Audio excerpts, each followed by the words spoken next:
Berjumpa lagi dengan saya, Hasihaulan Seagian dalam acara Dialog dari Hati ke Hati edisi khusus pandemi.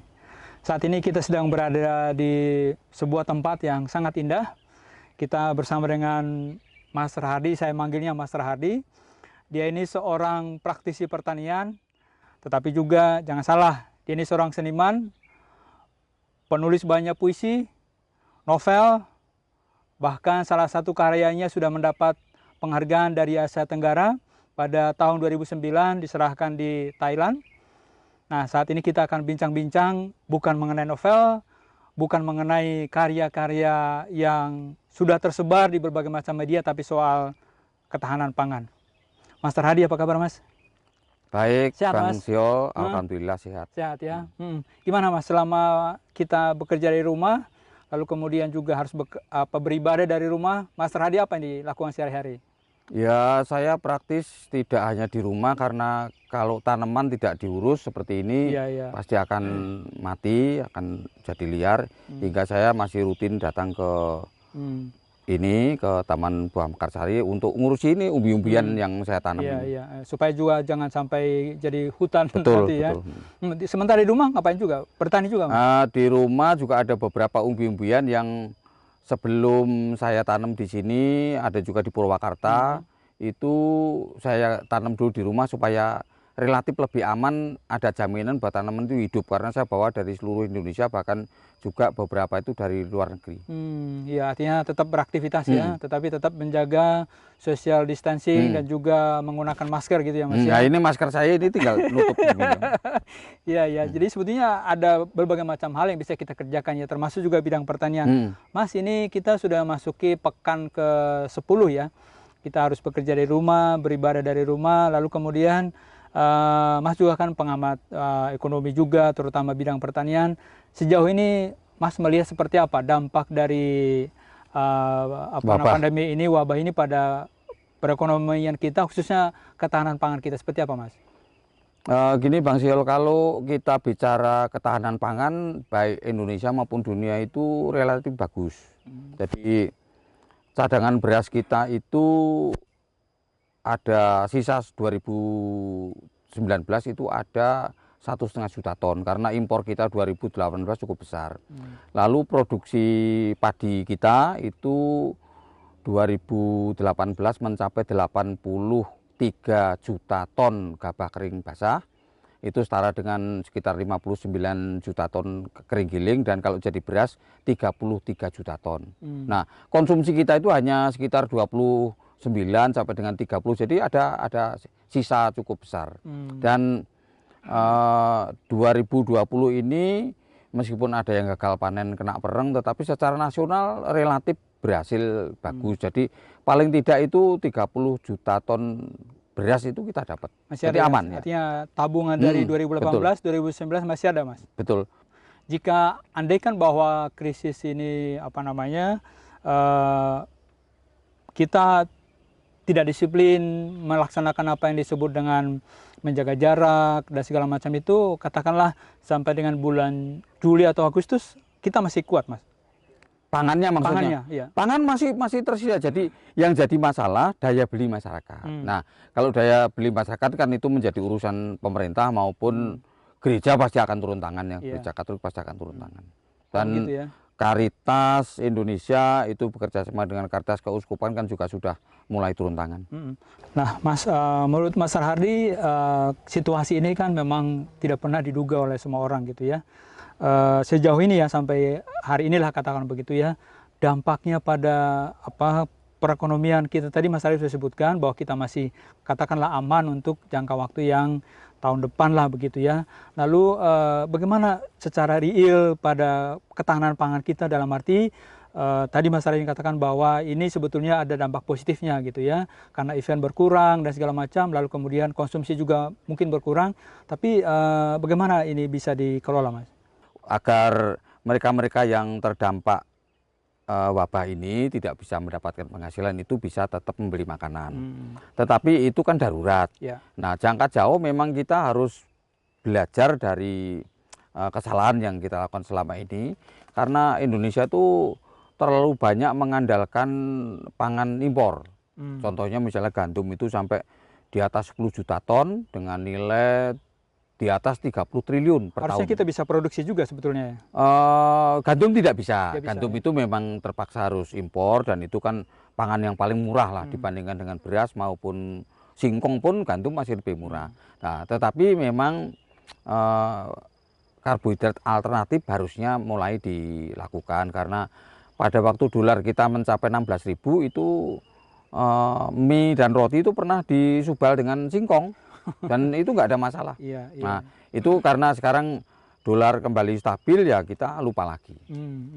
Artinya kalau ini dibanding pada krisis ekonomi tahun 97-98, situasinya berbeda ya. Waktu Berbeda sekali. 97-98 kita kan ada gerakan juga menanam singkong dan segala macam, ini berbeda ya, Berbeda situasi berbeda ya. Dalam kondisi seperti ini Mas, sebetulnya kan kita harus bisa membedakan antara masyarakat kita yang tinggal di pedesaan dan perkotaan. Dalam hal ini sebetulnya masyarakat kita di desa aman sebetulnya ya? Hampir tidak ada masalah karena tempat tinggal saya itu kan di perbatasan antara DKI dengan Jawa Barat di Cimanggis itu hampir tidak ada masalah, orang hidup seperti biasa.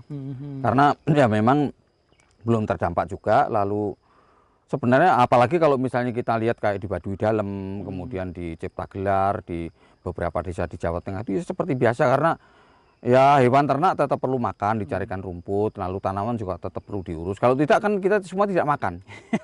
Kalau pertanian juga nggak jalan, apa namanya, suplai beras dan sayur-sayuran juga akan pasti terhenti begitu ya. Nah, yang memang dianjurkan pemerintah itu bagi mereka yang bekerja di kantor itu memang bekerja dari rumah karena yang potensi paling besar untuk menularkan kan mereka-mereka yang di kerumunan, yang di mal-mal, kemudian di perkantoran, di tempat ibadah itu yang akan potensial menularkan. Untuk masyarakat kita tinggal di perkotaan, katakanlah di Jakarta, kota-kota besar yang lain ya, masyarakat yang ya dari kelas rakyat biasa lah, rakyat kita semua. Apa yang Mas Rahadi usulkan atau dikerjakan oleh masyarakat yang masih punya mungkin lahan di rumah, tanaman-tanaman apa yang bisa dikerjakan untuk bisa dikonsumsi, Mas? Ya terutama sebenarnya sayuran ya, sayuran, lalu kemudian tanaman buah-buahan itu masih bisa, tentu dalam pot ya. Lalu sebenarnya umbi-umbian juga bisa, seperti talas itu bisa ditanam di perkotaan dalam pot. Lalu saya waktu tinggal di daerah Kayu Manis itu di rumah kontrakan yang sangat sempit. Lalu saya pasang pot itu di atas kamar mandi. Lalu juga bisa tumbuh bagus.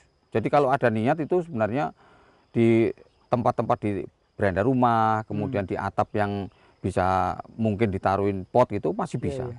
Tahun 97-98 kan ada itu apa namanya, sawah di atas rumah ya, terkenal dulu 98 gitu ya.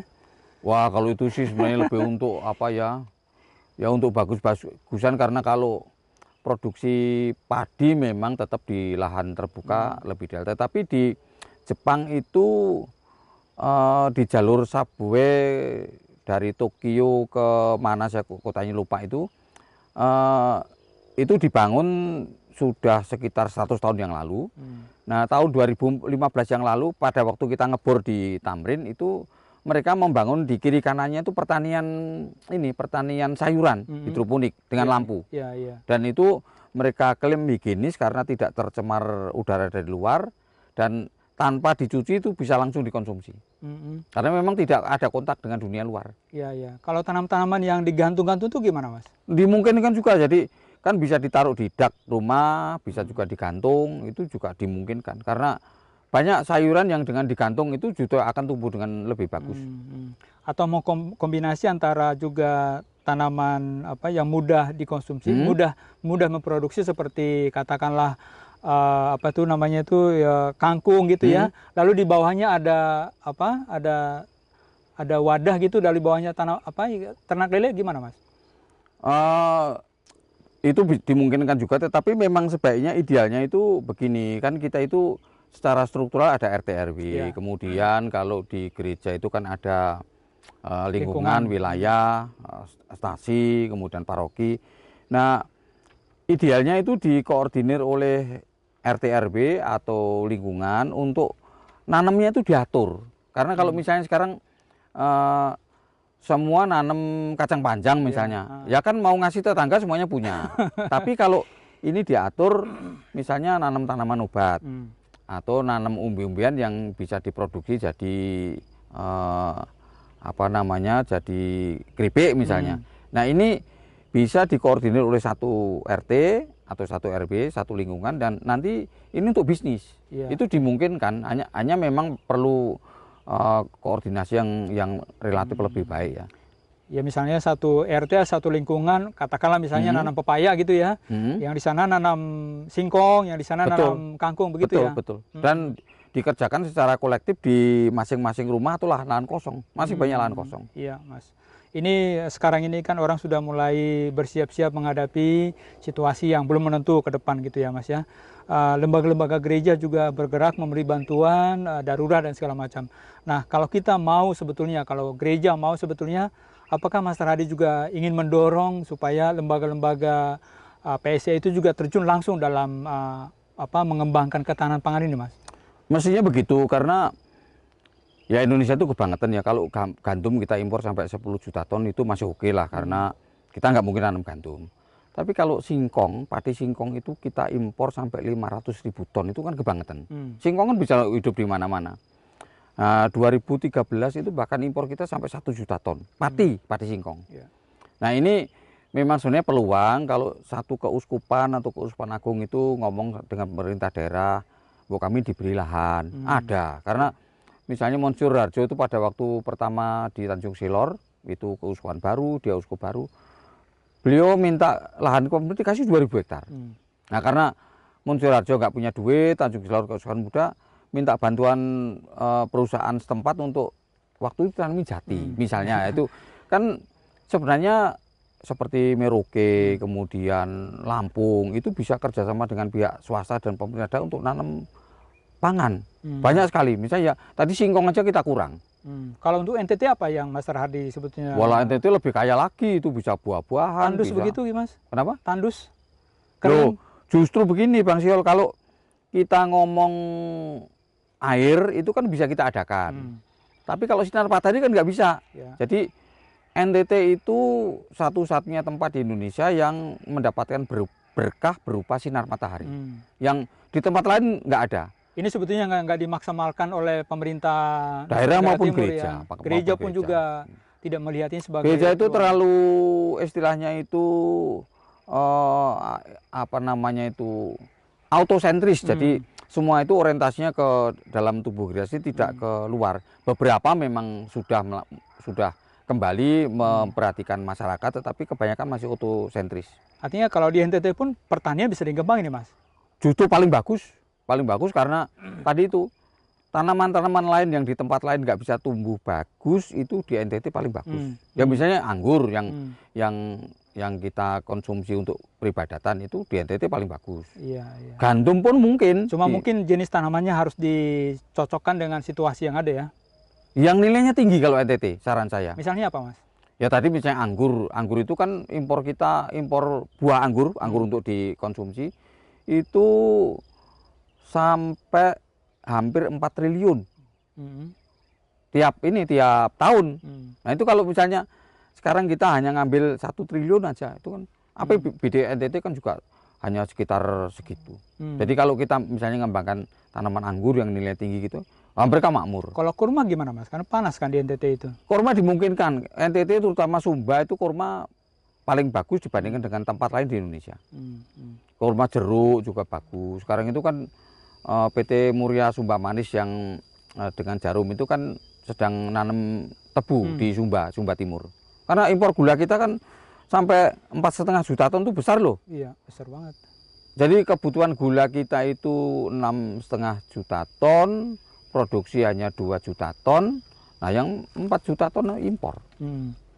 Dengan kata lain, Mas Radi mau mengatakan bahwa sebetulnya alam Indonesia setiap provinsi pun sebetulnya kaya dengan pangan dan lokal yang bisa dikembangkan. Betul. Tidak ada satu tempat pun di Indonesia yang sebetulnya kalau dikatakan miskin dan segala macam dari segi alam dan segala macam. Cuma memang apa yang harus dilakukan Mas? Ya kita harus kembali ke masalah etika dan moral, bahwa kalau kita menjabat di gereja atau di pemerintahan itu yang namanya paus saja kan hamba segala hamba, itu maksudnya bukan tuan segala tuan ya. Jadi ya. mestinya kita prioritaskan bahwa kekuasaan kita itu digunakan untuk kesejahteraan bersama. Iya. Artinya memang harus turun langsung ke lapangan juga, ngelihat situasi di bawah. Betul. Seperti apa namanya kondisi masyarakat kita gitu ya. Betul. Lalu harus melakukan semacam uji coba juga barangkali ya. Betul. Dulu kan juga dilakukan oleh pater-pater misionaris begitu ya, betul. Mas Radi ya. Mas Radi boleh nggak menyebut misalnya satu contoh tanaman yang saat ini sangat bisa dikerjakan, lalu kemudian bagaimana caranya, Mas? Nah, kalau tadi ini yang Bang Sio lihat tadi uwi-uwian itu sebenarnya kita kaya sekali karena di dunia itu ada 613 spesies dari genus Dioskorea itu, lalu di Indonesia ini ada 35 spesies dan beberapa masih tetap dikonsumsi. Seperti gembili itu kan kita masih tanam karena enak. Iya. Tapi yang nanamnya itu hanya petani spot kecil-kecil. Coba kalau misalnya satu provinsi atau satu keuskupan lah atau satu provinsi gerejawi itu konsentrasi nanam umbi-umbian, mereka pasti akan makmur. Mungkin juga karena kita sudah akan terlalu kaya dengan alam seperti ini, dilempar saja numbuh gitu ya. Betul, dan sebenarnya juga ada unsur kemalasan ya, orang-orang di kawasan tropis itu kan malas. Jadi karena cuacanya panas dan makanan ada terus, itu cenderung malas dibandingkan dengan mereka-mereka yang hidup di negara-negara iklim dingin, misalnya seperti Inggris, Jepang, itu kan mereka harus bertahan hidup yang mau tidak mau harus survive. Mas, ini apa himbauan atau harapan Mas Rahadi supaya ketahanan pangan kita ke depan makin kuat dan segala macam untuk menghadapi situasi yang belum tentu juga kapan berakhirnya, gimana Mas? Pasti masyarakat akan berubah, pemerintah juga berubah, dan gereja Katolik juga akan berubah, dan pada akhirnya kearifan lokal, kemudian sumber-sumber pangan lokal itu akan semakin diperhatikan. Karena beberapa teman juga sudah mulai tanya-tanya, lalu ya mudah-mudahan saja itu berlanjut, tidak hanya berhenti pada waktu pandemi ini. Iya, jadi harus memang ada aksi konkret ya. Betul. Untuk kalangan gereja atau para uskup barangkali atau apalah pastor paroki, apa yang Mas Rahadi himbau? Nah, memang karena kalau kita ngomong hierarki gereja itu kan harus top down ya, artinya memang harus ada kehendak baik dari pihak pimpinan gereja, dalam hal ini pasti Bapak Uskup ya, yang tergabung dalam KWI. Nah, ketika salah satu keuskupan itu sudah selama ini punya pangan unggulan, misalnya saja saya sebutkan Keuskupan Agung Pontianak, di sana itu kan ada talas Pontianak yang dijual sampai ke Jakarta. Nah, kalau itu misalnya diurus dengan cukup bagus, lalu bisa menjadi semacam contoh, di keuskupan lain pasti punya. Ya. Artinya masing-masing keuskupan punya keunggulan sebetulnya. Betul. Merauke itu kalau ngomong lumbung pangan Indonesia Timur itu selain Makassar, Merauke sekarang itu luar biasa. Iya. Mas Rahadi, terima kasih atas perbincangan pada siang hari ini. Sahabat-sahabat hidup, kita sudah bincang-bincang dengan Mas Rahadi, seorang praktisi pangan, pekerja di lapangan. Mudah-mudahan bincang-bincang kita pada kesempatan hari ini membawa inspirasi pada Anda, memberikan dorongan untuk Anda, dan memotivasi kita untuk semakin optimis menghadapi situasi yang belum tentu seperti apa nantinya. Nah, saya Asiolan Siagian mengucapkan banyak terima kasih pada pemirsa hidup yang terus menyaksikan tayangan ini. Jangan lupa subscribe, share, and like channel Hidup TV. Dan akhir kata, kami mohon undur diri. Sampai jumpa di episode berikutnya.